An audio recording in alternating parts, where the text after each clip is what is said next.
Okay, so ayan, tapos na nating napalitan ng ano. Napalitan na natin ng compressor. So napalitan ng compressor dito. Ito siya. Scroll compressor na 5 horsepower. Ayan, Emerson. Emerson yung tatak nito. Yung pinalitan yata nito, kung alam ko, Emerson din ito. So ano yung problema nito? Grounded siya. Grounded. Ngayon nung kinalas na, ayan, makikita natin yung mga itim na yan, oh. So dun siya nanggagaling sa ilalim, siguro sa pag-spark yan. Pag-spark nung winding, kaya umitim siya ng ganun. Ito. So ngayon under monitoring na lang. Kanina nagumpisa sa positive 26. Ayan, nasa 15 na siya.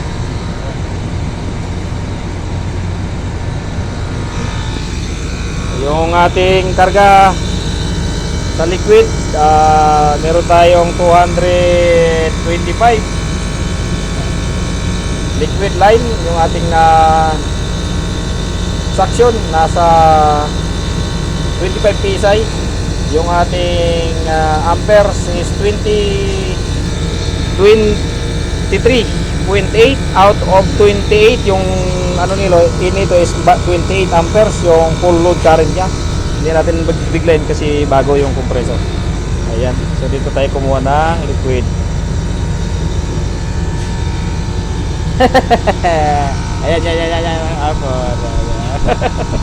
Bubo yan, bubo. Ano na, bubo na collection.